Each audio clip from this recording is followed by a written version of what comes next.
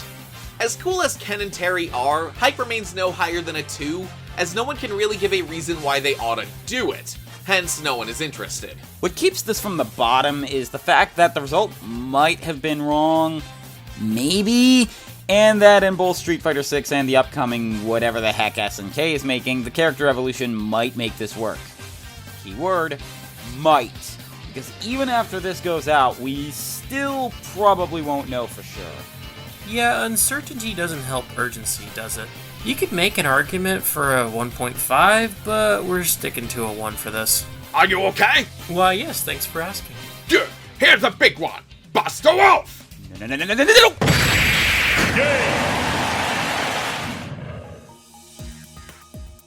So, that does it for this video. A huge shout out to Sacrificial Bella for the phone camera shot at the beginning, and a very big shout out to both Morkez and Phil for helping me make this video, along with all of you for watching it. If you want to see the video where we got the scoring system from, check out the link in the description below or the end cards. And if you like what you see, subscribe to see what Wolf, or I, or Phil, or we do next. Speaking of what we're doing next, my next video I have planned is going to be a 1,000 subscriber special for you all, covering a death battle relevant topic I've wanted to do for a while. So stay tuned for that.